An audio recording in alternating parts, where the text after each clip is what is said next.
Si toi aussi tu as tendance à vouloir que tout soit nickel, parfait, aux petits oignons avant de proposer quelque chose, avant de faire quelque chose, avant de produire quelque chose, avant de dire quelque chose, euh, écoute cette vidéo.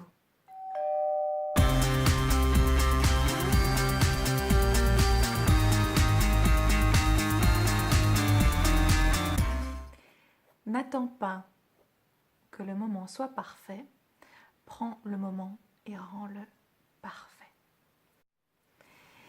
Comme je vous disais en intro, personnellement, j'étais et je côtoie pas mal de monde qui ont des projets plein la tête ou envie de faire des choses, que ce soit professionnellement ou de façon privée, personnelle, mais qui, par une espèce de symptôme de perfectionnisme aigu, postposent sans arrêt l'entrée finalement dans la matière de leur projet.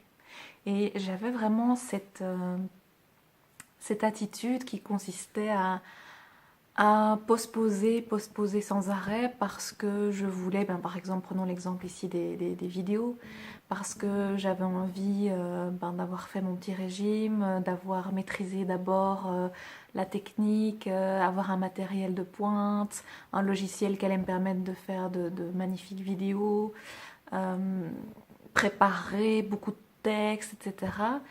Et donc, ce faisant, je reportais sans arrêt mon projet. Et plus que mon projet, je reportais aussi mon entrée finalement dans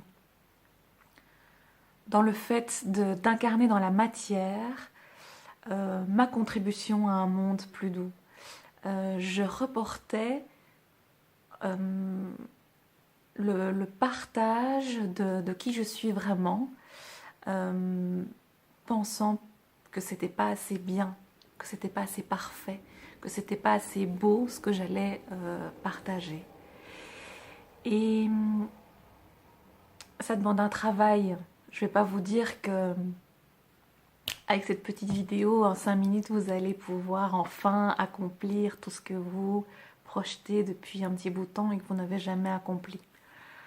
Mais par contre, déjà peut-être vous amener à être vraiment conscient et surtout en vous abstenant de juger ce que vous êtes en train de faire, c'est-à-dire vous regardez dans un miroir mais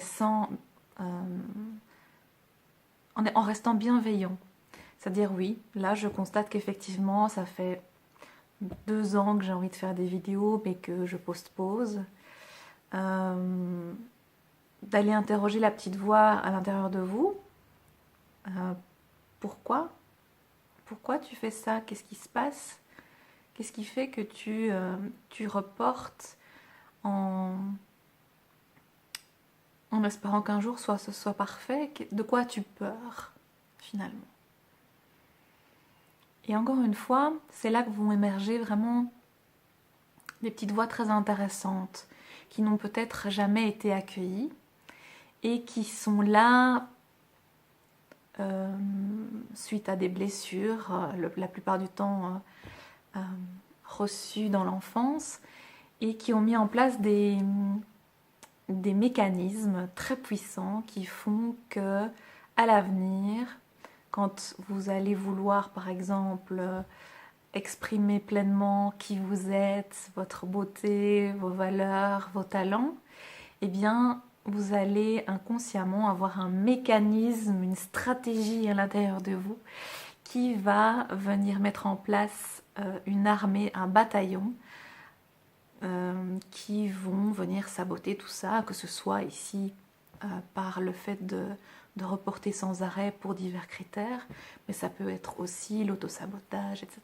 Ça, on peut en parler longtemps. Et donc cette stratégie-là, elle est très intéressante à désamorcer, évidemment, si on veut un jour vouloir incarner dans la matière, créer vraiment ce qu'on a là dans nos tripes. Et ce que je remarque souvent et ce que j'ai vécu dans mon développement personnel, c'est qu'on a beau apprendre des tas d'outils qui sont performants en soi. Si parallèlement on ne va pas désamorcer ce champ de mines et ces bataillons qui sont prêts au combat à l'intérieur de nous, on va se battre vraiment beaucoup pour appliquer ces superbes outils au demeurant, mais qui vont rentrer vraiment en collision avec ce désir, cette aspiration à donner le meilleur de nous-mêmes, à créer, à montrer au monde toute notre beauté, à contribuer.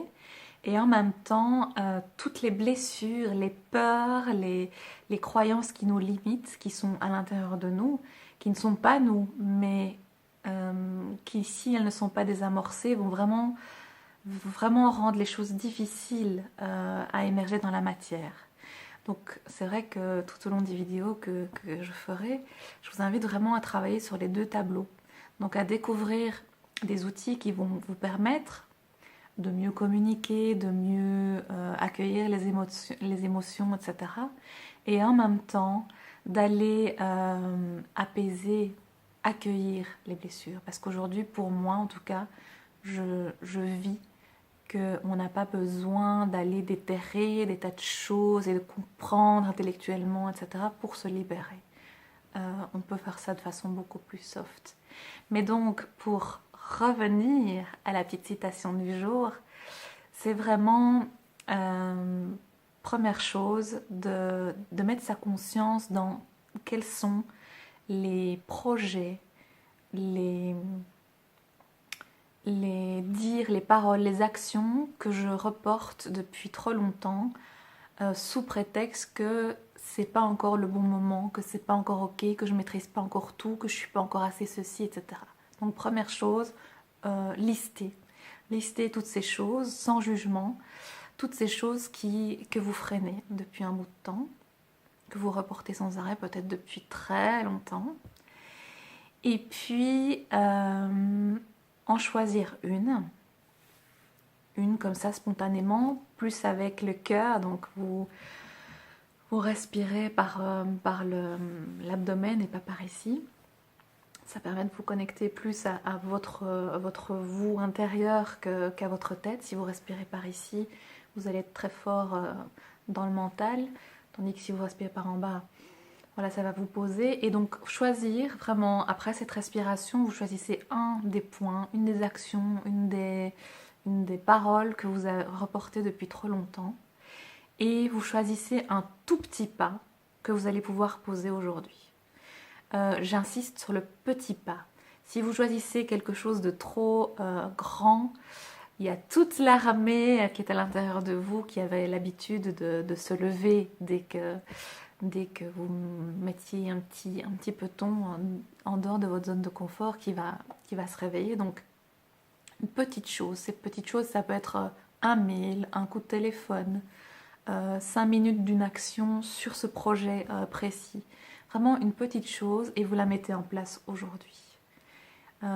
Et puis vous sentez ce que ça vous fait. Vous allez peut-être accueillir d'un côté des petites voix qui ont peur à l'intérieur de vous, qui vont vous dire ouais, ça vaut pas la peine, qu'est-ce que tu fais, de toute façon, enfin voilà, les petites voix rabat-joie, on va les appeler.